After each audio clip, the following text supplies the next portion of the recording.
Welcome to Read and Learn English. Today, I want to share a story that is close to my heart, a story about courage, hope, and the power of never giving up.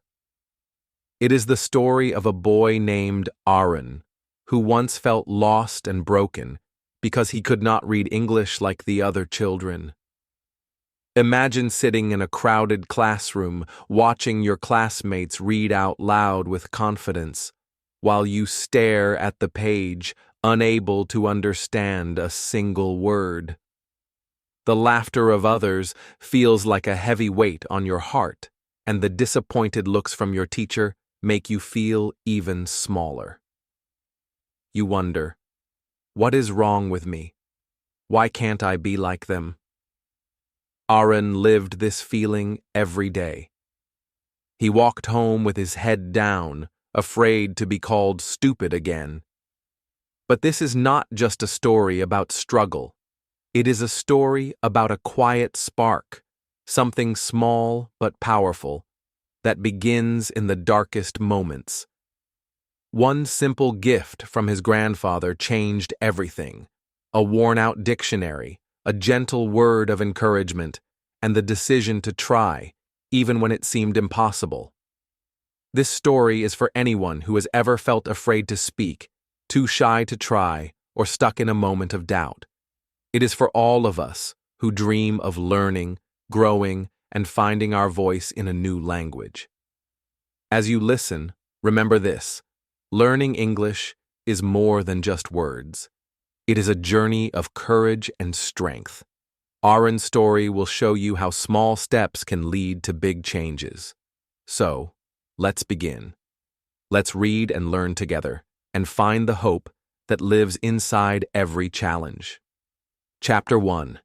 The Boy Who Sat in Silence. In a small town where the streets were lined with dusty trees and the air always seemed to carry the smell of rain, a boy named Aaron sat in the corner of a crowded classroom. The desks were old and scratched, and the walls were covered with faded charts of the alphabet. Every morning, the teacher asked the students to read aloud from their books. One by one, they stood up, their voices filling the room with steady, confident words. When it was Aaron's turn, the room felt colder.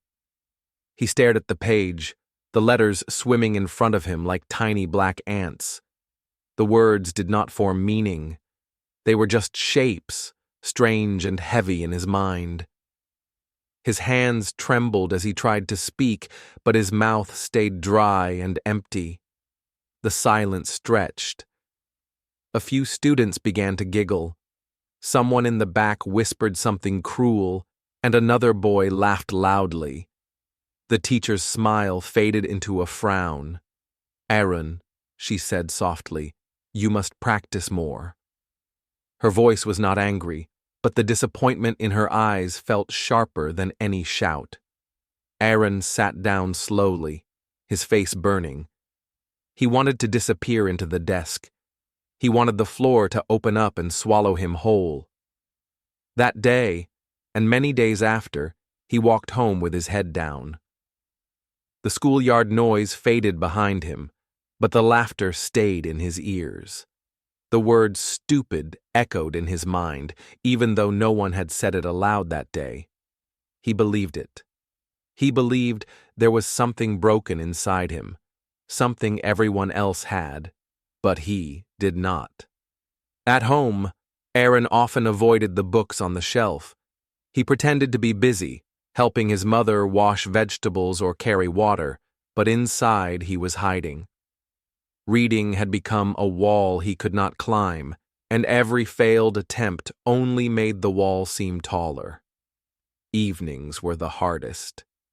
His classmates would be outside playing, chasing each other with shouts and laughter, but Aaron stayed in his room, pretending to do homework. Sometimes he would trace the shapes of letters with his finger, wishing they would suddenly make sense, but they never did. One rainy afternoon, he sat by the window, listening to the steady tap of water on the roof. His grandfather, a man with silver hair and deep lines on his face, came into the room. He carried something wrapped in cloth. Without saying a word, he placed it on the small wooden table in front of Arun and slowly unwrapped it. Inside was a book. It wasn't like the school books. The cover was worn, the pages slightly yellow, and it smelled faintly of old paper and sunlight. On the first page, there was a drawing of a small boy standing in a wide field. His grandfather smiled gently. "This was my book when I was your age," he said. "It's not for school. It's for you." Arun touched the cover carefully, as if it might break. "But I can't read," he whispered. His grandfather nodded, his eyes warm. "Then we will read it together. Slowly. One word at a time." Something in his voice was different from the teachers, different from the other adults who told Arun to just practice.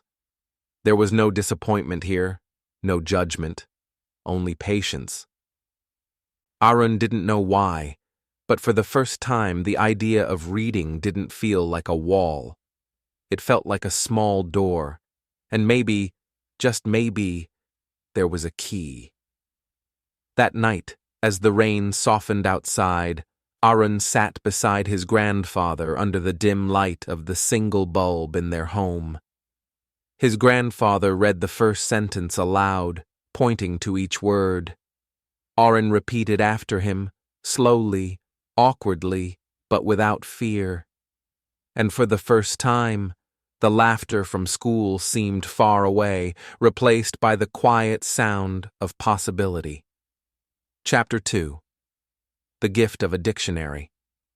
The days after that humiliating classroom moment felt heavier than ever. Arun avoided eye contact with everyone, even his own family. He ate his dinner in silence, pushing the food around his plate, pretending to be full. His mother thought he was just tired. His father thought he was simply shy. But his grandfather, he saw more. His grandfather, with his wrinkled hands and gentle eyes, had once dreamed of becoming a teacher. Life had taken him down another road, but the love for learning never left him. He spent his afternoons on the porch, reading old books whose covers had faded from years of sun. One evening, as the light turned gold and shadows stretched across the small house, he called Arun over. The boy shuffled forward, expecting a question about school, something he dreaded. But instead, his grandfather reached into a drawer and pulled out a thick, worn book. Its corners were bent, its pages yellow, and the spine was cracked from years of use. "This," his grandfather said, placing the book gently into Arun's small hands, "is a dictionary. It's old, but still full of treasure. Every word inside has a meaning. Every meaning can open a door." Arun stared at the cover. He didn't feel excited, only confused. What was he supposed to do with a book full of words he couldn't read? "Start with one word a day," his grandfather continued. "Just one. No more, no less. If you do that, you will be surprised how much you can learn." Arun wanted to say it was useless, that words only brought him shame in school. But he couldn't bring himself to disappoint the old man, whose hands trembled slightly as he held the book out. So, he nodded. For days, the dictionary sat on Arun's small desk, untouched. He would glance at it before bed, then turn away, pulling the blanket over his head. The laughter of his classmates still echoed in his mind, drowning any thought of trying again. But one night, long after everyone had gone to sleep, Arun lay awake, staring at the moonlight spilling through his window. The house was quiet. Too quiet. He turned his head toward the dictionary. Something about it, its weight, its mystery, called to him. He got out of bed, sat at the desk, and slowly opened the first page. The paper felt rough beneath his fingertips. His eyes landed on a word, apple. It was a word he had heard before, but seeing it on the page was different. He read the definition slowly, his lips moving without sound. Then, taking a pencil, he wrote the word in his notebook. Apple. He even tried to draw one beside it, the round shape awkward but satisfying. A small spark flickered inside him. It wasn't pride exactly, more like a quiet curiosity. He closed the book and went back to bed, but that night, he fell asleep, thinking about that simple word. The next night, he did it again. This time, he found the word river. He pictured the stream near his village, where the water moved gently over smooth stones. He wrote the word down, then whispered it into the stillness of his room. Day by day, a secret routine began to grow. While the world outside was filled with noise, Aaron's room became his own private classroom. The dictionary was no longer just a book, it was a companion, one that never laughed at him, never told him he was too slow. It was still hard. Sometimes he forgot the meaning of words he had learned just days before. Sometimes the letters blurred together and made him feel foolish again. But he kept going. One word a day. His grandfather never asked if he was using the book. He only smiled knowingly whenever he saw Aaron glance toward the desk. And in that quiet, unspoken understanding between them, a seed was taking root, small, fragile, but alive. Aaron didn't know it yet, but he had begun his first silent battle. Not against his classmates, not against his teacher, but against the voice inside him that had always said, "You can't." And though the voice still whispered, each word he learned was a tiny step toward proving it wrong. Chapter 3. Learning in the Shadows. The mornings in Aaron's house were always quiet. The world still slept, the streets outside empty, and even the birds seemed slow to start their songs. But in the small corner of his room, a dim light flickered. Aaron sat cross-legged on the floor, his grandfather's old dictionary open in front of him. His school books lay untouched. Those felt heavy with failure, but this little book of words felt different. He would whisper the words softly, his lips barely moving. Apple, tree, sky. He liked to say them quietly, as if they were secrets only he could hear. Sometimes he traced the letters with his finger, feeling the shapes, imagining them printed on the pages of his own life someday. After a while, he began to wake up earlier, before his mother called him for breakfast, before the house filled with noise. He would copy words onto small scraps of paper and slip them into his pocket. During the day, in the middle of class, when no one was looking, he would take them out, read them, and repeat them under his breath. At home, he discovered something else. English cartoons. They were silly, colorful, and easy to follow. He turned on the subtitles and began reading as the characters spoke. At first, the words moved too fast, but slowly he caught small ones. Go. Come. Yes. Each one felt like a tiny victory. When a catchy song played, he would hum along. At first, it was just the melody. Then, little by little, the words began to stick. He sang them quietly, almost afraid someone would hear. The songs made him feel lighter, like English was no longer a wall blocking his way, but a door that might someday open. Still, at school, things didn't change much. Aaron's marks were low. His teachers still shook their heads. His classmates still laughed when he stumbled through a sentence. On the outside, it looked like nothing had improved, but inside, something important was happening. He no longer felt stupid. He felt curious. When someone laughed at him, the sting was still there, but now, in his mind, he would think, "It's okay. I'm getting better. You just can't see it yet." That thought alone made him stand a little taller. Every day after school, he would sit by the small window in his room with the fading light on his face, going through his secret lessons. He would match the sounds from cartoons to the shapes in his dictionary.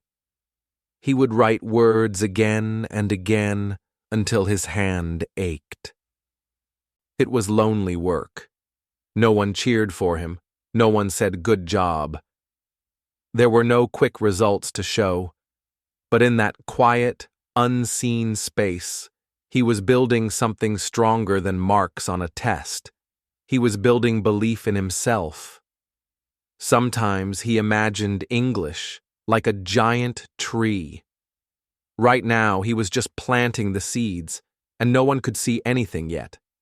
But deep underground, roots were growing, and one day, he told himself, people would see the leaves and the fruit. The small victories became his fuel. The first time he understood a whole sentence in a cartoon without reading the subtitles, he smiled so wide his cheeks hurt. The first time he remembered a word without checking his dictionary, he whispered, "Yes," under his breath, like it was a secret prayer. Slowly, he began to look forward to these quiet moments. They were his own world, free from judgment. He didn't need to prove anything to anyone. He only needed to keep going. And then, one afternoon, everything began to shift. The teacher walked into class carrying a stack of papers. "Today," she announced, "we will read aloud." She handed Arun a sheet and pointed to a paragraph. His heart started to race. His palms grew sweaty. The old fear returned. But somewhere deep inside, under the fear, there was also something new. A tiny voice that whispered, "You've been preparing for this." And as the classroom fell silent, Arun knew this would be the first real test of his secret progress. Chapter 4. The Day. His voice shook. The classroom felt colder than usual that morning. The ceiling fan spun lazily above, but Arun's palms were already sweaty. He was half listening as the teacher called names, each student standing to read a paragraph from the textbook. Some read fast and confident. Others stumbled. Arun kept his head down, tracing the lines on his notebook, praying his name would be skipped. It wasn't. "Arun," the teacher said, looking straight at him. Time seemed to stop. His stomach twisted. The air in the room felt heavier. Every eye turned toward him, and he could hear the soft giggles from the back of the class. This was the moment he always feared. In the past, he would stammer, mispronounce words, and feel the heat of embarrassment on his face. But this time, something felt different. He stood slowly, holding the book as if it might slip from his hands. His heart pounded so hard it almost drowned out his thoughts. The first word stared back at him from the page, big and strange, but not entirely unknown. He had seen it before, on the cartoon subtitles he watched every morning in his quiet corner at home. He took a deep breath. The first word came out, shaky but correct. Then another, and another. His voice trembled, his lips unsure, but the words were there.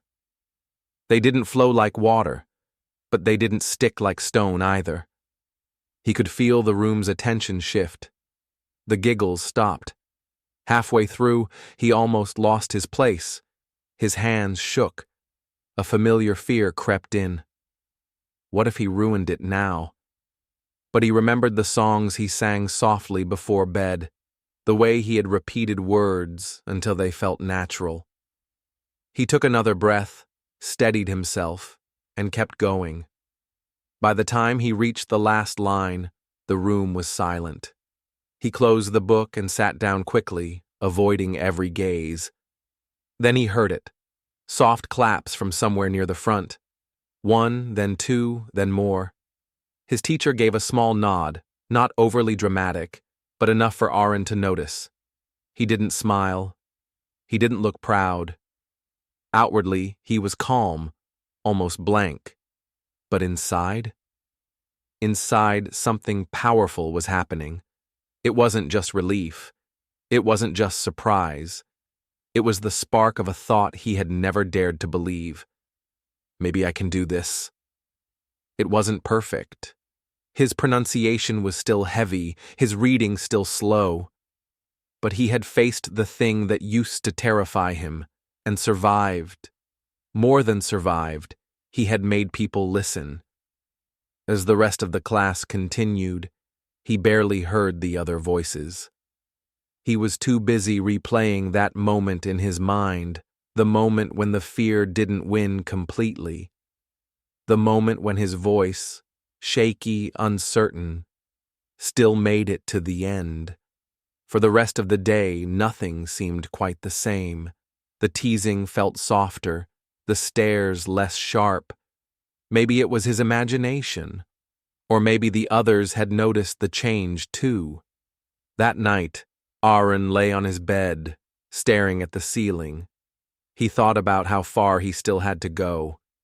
He knew this one small victory didn't mean fluency. It didn't mean top grades.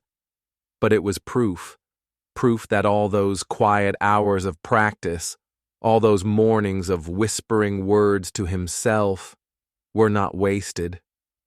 It was the first time he truly believed he was not stupid. And belief, he realized, was a dangerous thing. Because once you believe you can improve, you start to wonder how much more you can do. The next morning, as he tied his shoelaces, he made a silent decision. He wouldn't just keep learning in secret. He would find more ways, better ways, to grow. If a few months of quiet practice could get him through that reading, then maybe, just maybe, there was a faster path forward. He didn't know exactly where to look yet, but he knew one thing. The world was bigger than his classroom. And somewhere out there, answers were waiting. And that's when his thoughts turned to something he had barely explored before, something that could open doors he never knew existed. The Internet. Chapter 5. YouTube, Subtitles, and Self-Belief. Arun's world began to expand the day he stumbled upon the glowing blue and red icon of YouTube. At first, he wasn't looking for English lessons. He just wanted to listen to songs.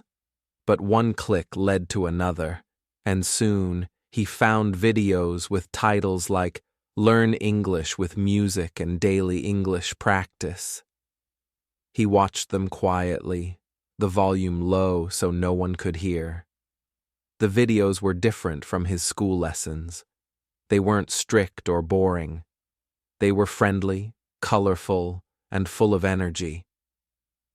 Some teachers smiled through the screen, speaking slowly, clearly, and kindly, as if they were talking just to him. Aaron began to watch them every day after finishing his homework. He discovered something magical: subtitles. For the first time, he could match the words he heard to the words he saw. When the singer in a music video said, "Apple," the letters appeared at the bottom of the screen. Exactly the same word his grandfather had once told him to write. That small spark from months ago began to burn brighter. Aaron started pausing videos every few seconds to write down new words in an old notebook. His handwriting was messy, but each page felt like a step forward. Sometimes he would play a video again and again until he could repeat the sentences without looking. He even began to record himself on his phone, practicing pronunciation. Listening back was painful at first. He could hear every mistake, but instead of deleting the recordings, he kept them. They became proof of his journey. One evening while scrolling, Aaron saw a video with the title, "Mistakes Are Good." He almost skipped it, thinking it sounded strange. How could mistakes be good? In school, mistakes brought laughter from classmates and sighs from teachers. But curiosity made him click. The video was simple. A smiling teacher explained how every mistake was a sign you were trying, learning, and growing. If you never make mistakes, the teacher said, it means you're not pushing yourself enough. Aaron listened once, then again, then 8 more times. Each replay felt like a layer of shame peeling away from his heart. He thought about the times he had stayed silent to avoid being wrong. He thought about the dictionary his grandfather had given him, and the early mornings he had spent whispering words in the corner. Maybe all those moments weren't failures after all. They were the path. From that day, something shifted. Aaron stopped hiding from hard words. He began trying to speak even if he wasn't sure he was correct. When he couldn't remember a word, he didn't give up. He searched for it online, listened to it, repeated it. Slowly, his fear was replaced by a strange new feeling, self-belief. His room became more than just a place to sleep. It was his secret classroom. The walls held sticky notes with English phrases. His desk was piled with notebooks, and his phone was his window to a world of teachers, songs, and stories. No one in his class knew about this second life he was living, but inside, he could feel himself changing. And then, something unexpected happened. During lunch break at school, a younger boy sat next to Aaron and struggled to read a line from an English worksheet. Without thinking, Aaron leaned over and whispered the correct word. The boy smiled in relief. It was a small thing, but for Aaron, it was the first time he had used his growing knowledge to help someone else. That night, lying in bed, Arun realized something powerful. The boy's smile had felt even better than his own victories. Maybe, he thought, this journey wasn't just about learning English for himself. Maybe it was also about what he could give to others. And with that thought, the seed planted by his grandfather began to grow roots. Transition.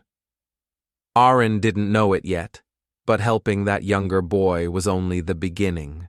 Soon, he would find himself guiding more people than he ever imagined. Chapter 6. Helping One Friend. The afternoon sun hung low over the schoolyard, painting long shadows across the dusty ground. Aaron was packing his bag, ready to leave, when he noticed Ravi still sitting at his desk. Ravi's brow was furrowed, his lips moving silently over the same sentence in their English book. He looked frustrated, just like Aaron used to look not so long ago. Aaron paused. He knew that feeling too well, the helplessness of wanting to say the words but watching them tangle and twist on your tongue. He hesitated for a moment, unsure if he should interfere. After all, he was still learning himself. But something inside whispered, "You can help." He walked over quietly. "Hey, want to try reading it together?" he asked. Ravi looked up, surprised. They started slowly. Aaron broke the words into smaller pieces, pronouncing each syllable, encouraging Ravi to repeat after him. At first, Ravi stumbled. His cheeks turned red. But Arun remembered the nights he had whispered words alone in the dark. So he smiled and said, "It's okay. We'll try again." For the next 20 minutes, the classroom was their little world. The noise of the other kids faded. Line by line, Ravi's voice grew steadier. When they finally finished the paragraph, Ravi's eyes lit up. I did it," he said softly, almost in disbelief. That moment sparked something neither of them could see coming. The next day, Ravi found Arun before class. "Can we practice again after school?"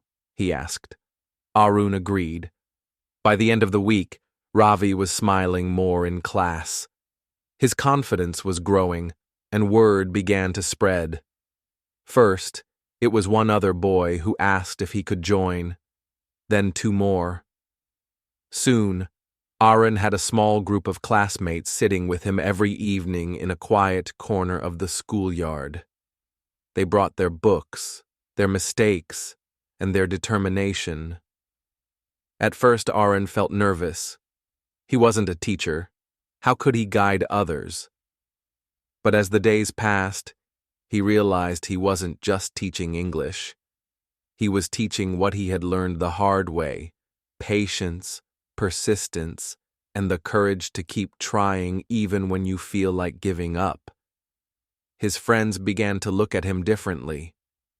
The boy they once saw as quiet and invisible was now someone they admired. They didn't say it out loud, but Arun could feel it. Every time one of them read a sentence correctly, they would glance at him with pride and gratitude. And yet, Arun didn't boast or brag. He didn't even think of himself as a leader.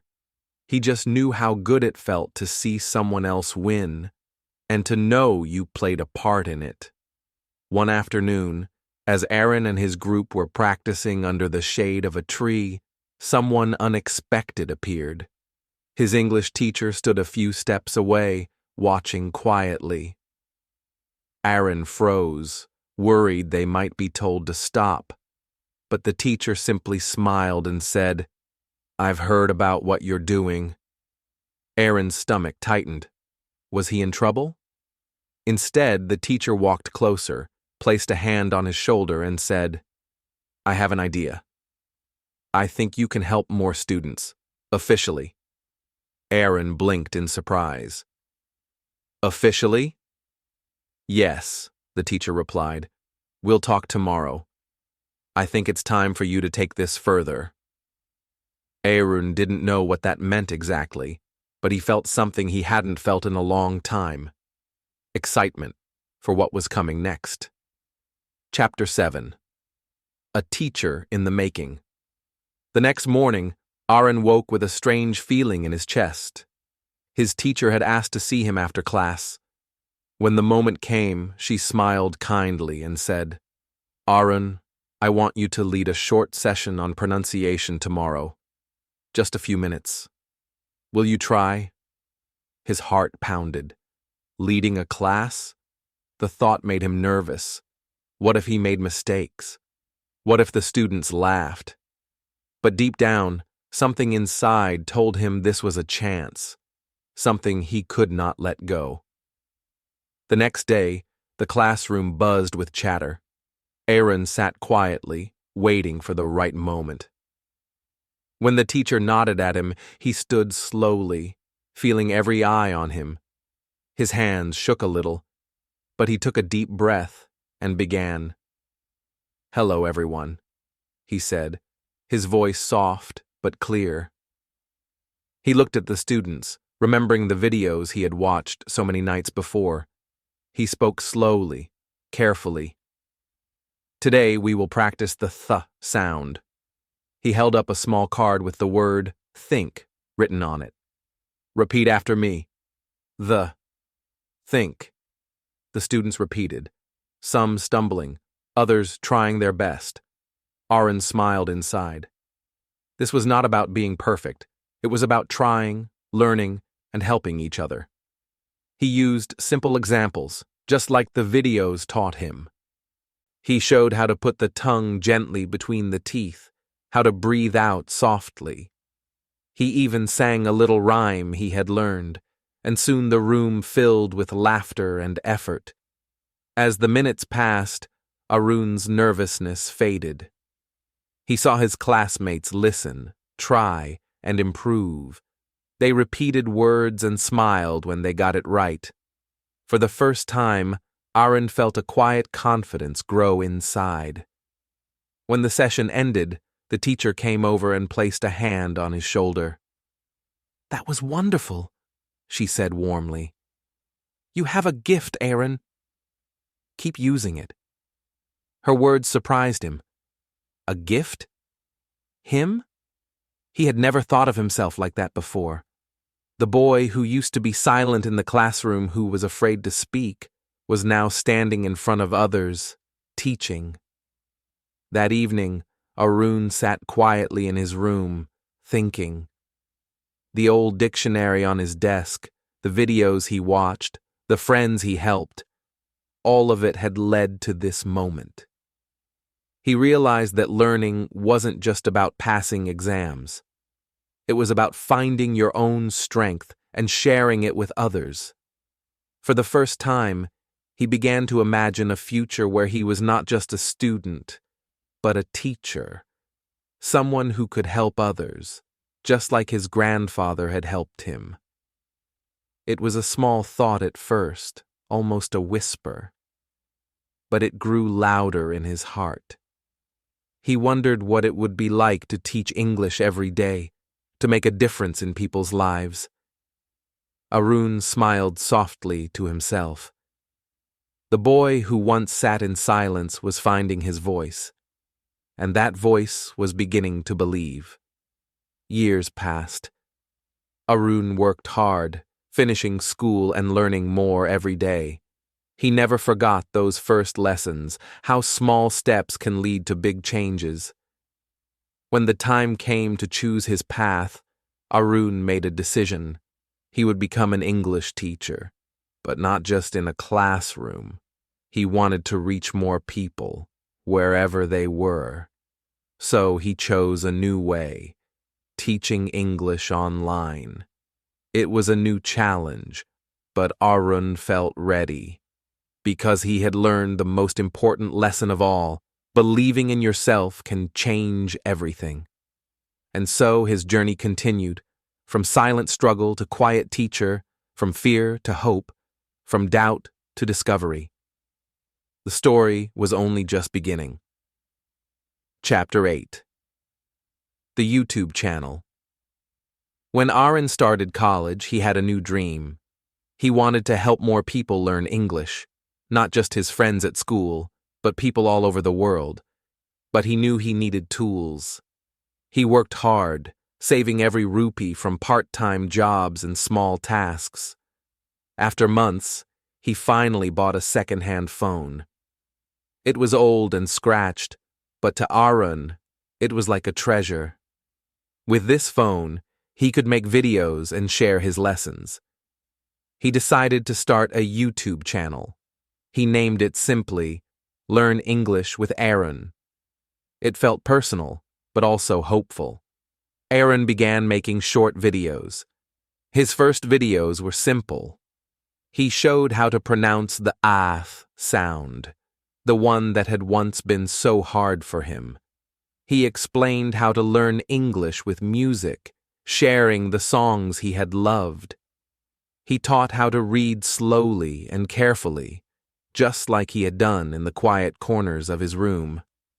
But at first, no one watched. The views stayed at 0 or 1. The comments were empty. It felt like he was speaking into the wind. Sometimes, Arun felt discouraged. He remembered the old days when classmates laughed at him. Was this just the same? Was he invisible again? But he did not give up. He kept making videos, believing that one day someone would listen. Then, something small but powerful happened. One video about learning English with songs got 1,000 views. It was a number Arun never thought possible. More important than the views were the comments. One message caught his eye. It said, "You speak like me. You give me hope." Arun read it again and again. Someone out there understood him. Someone felt brave because of his words. That night, Arun cried. But these were not tears of sadness. They were tears of joy, relief, and hope. For the first time, Arun felt truly seen. He was not alone in his struggle. His quiet dream was connecting to the world. Each day after that, more people found his channel. They watched his videos, practiced with him, and wrote messages of thanks. Arun's voice was reaching places he had never imagined. People from cities and villages, different countries and cultures, all came together to learn and grow. His mission became bigger than just learning English. It was about hope, courage, and the power of sharing. From the boy who once sat in silence, Arun had become a voice for many, and his journey was only beginning. Chapter 9. From Student to Global Teacher. Years passed, and Arun's life changed in ways he never imagined.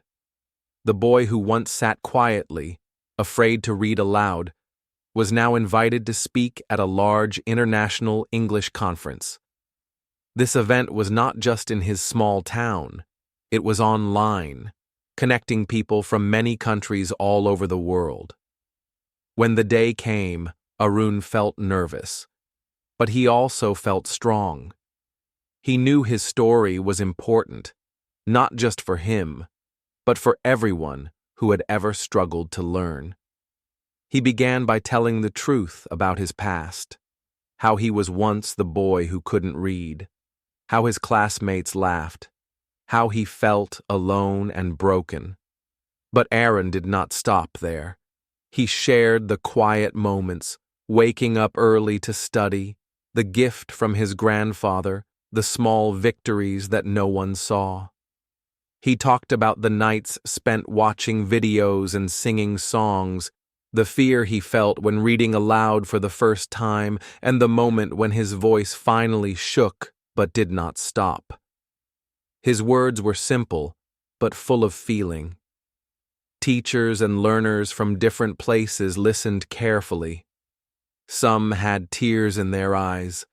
Some sat quietly, nodding in agreement. Others smiled and clapped softly. Arun spoke about the power of hope, courage, and never giving up, even when it feels impossible.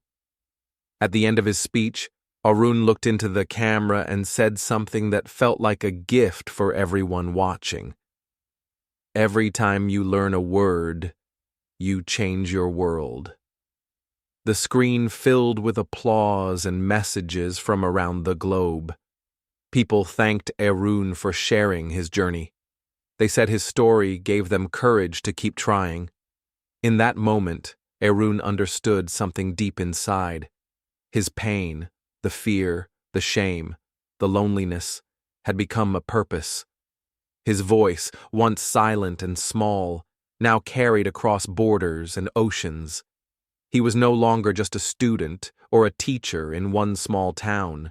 He was a teacher for the world. And as the applause faded, Arun felt a quiet hope grow inside him. A hope not only for himself, but for everyone who dreams of learning, growing, and changing their life. This was just the beginning of something much bigger, something that connected every learner to the power inside them.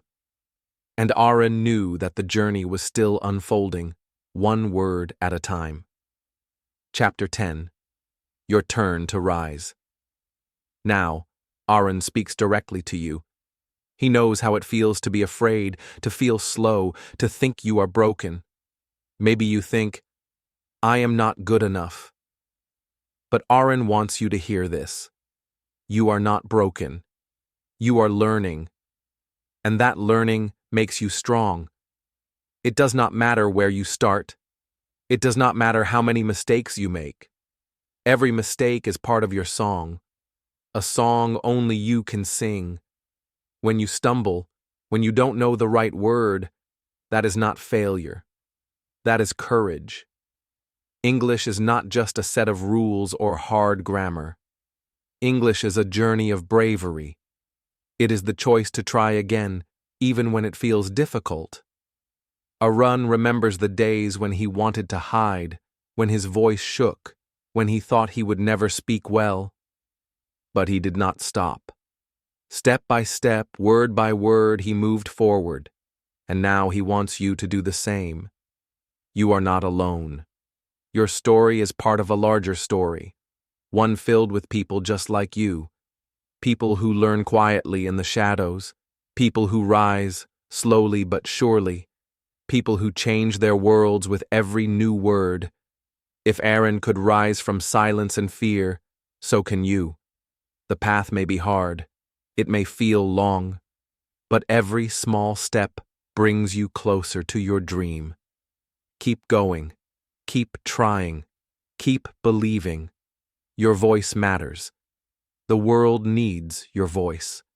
Imagine a future where you speak with confidence, where you connect with others, where your dreams grow bigger because you chose to rise. That future is waiting for you. This is your moment, your time to shine. Arun's journey was one story, but now it is many stories.